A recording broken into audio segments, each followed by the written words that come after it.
അവസാനമായി ആ കാക്കിക്കുപ്പായം ഗോപാലൻ മാഷ് എടുത്തു ധരിച്ചു. കാലം പോലെ തന്നെ അതിന്റെ നിറവും മങ്ങിയിരുന്നു. കണ്ണാടിയിൽ നോക്കിയപ്പോൾ 60 വർഷക്കാലത്തെ ഓർമ്മകൾ ആ മുഖത്ത് ചുളിവുകളായി തെളിഞ്ഞു നിന്നു. ഇന്ന് ഈ തപാൽക്കാരന്റെ വേഷത്തിൽ അവസാനത്തെ ദിവസമാണ്. അദ്ദേഹത്തിന്റെ ആദ്യത്തെ ലക്ഷ്യം പണിക്കരുടെ പഴയ തറവാടായിരുന്നു. എത്രയെത്ര സന്തോഷത്തിന്റെയും ദുഃഖത്തിന്റെയും കത്തുകളാണ് ആ വീടിന്റെ പടിപ്പുര കടന്നുപോയത്. കല്യാണക്കുറി, പരീക്ഷാഫലം, ജനനവും മരണവും അറിയിച്ചുകൊണ്ടുള്ള എഴുത്തുകൾ. വഴിയോരത്ത് ലീലാമ്മ അദ്ദേഹത്തെയും കാത്ത് ഗേറ്റിനരികിൽ നിൽപ്പുണ്ടായിരുന്നു. അവരുടെ മകൻ പട്ടാളത്തിലാണ്, വടക്കേ ഇന്ത്യയിലെ തണുത്തുറഞ്ഞ മലനിരകളിൽ. വർഷങ്ങളായി അമ്മയും മകനും തമ്മിലുള്ള സ്നേഹത്തിന്റെ പാലമായിരുന്നു ഗോപാലൻ മാഷ്. ഇന്നും കയ്യിലുണ്ട് അവന്റെ നീല ഇൻലൻഡ്. വിറയ്ക്കുന്ന കൈകളോടെ ആ കത്ത് വാങ്ങുമ്പോൾ ലീലാമ്മയുടെ മുഖം തെളിഞ്ഞു.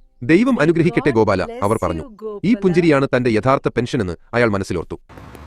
പുതിയതായി വന്ന IT കമ്പനിക്കാർ താമസിക്കുന്ന കോളനിയിലൂടെ അയാൾ നടന്നു. അവർക്ക് കത്തുകൾ വരാറില്ല. അവരുടെ വാർത്തകളെല്ലാം നിമിഷനേരം കൊണ്ട് തിളങ്ങുന്ന സ്ക്രീനുകളിൽ മിന്നിമറയുന്നു. ഫോണിൽ സംസാരിച്ച് നടന്ന ഒരു ചെറുപ്പക്കാരൻ അദ്ദേഹത്തെ കണ്ടതായി ഭാവിച്ചില്ല. ഈ ചെറുപ്പക്കാരന്റെ അച്ഛന് ആദ്യത്തെ ജോലിക്കുള്ള നിയമന ഉത്തരവ് കൊടുത്തത് ഗോപാലൻ മാഷായിരുന്നു. അന്ന് ആ അച്ഛൻ തന്റെ കാൽ തൊട്ട് വന്നിച്ചു. ഇന്നീ മകന് തന്റെ പേര് പോലും അറിയില്ല. ലോകം ഒരുപാട് വേഗതയിലായി, പക്ഷേ അതിന്റെ ഊഷ്മളത നഷ്ടപ്പെട്ടുവോ?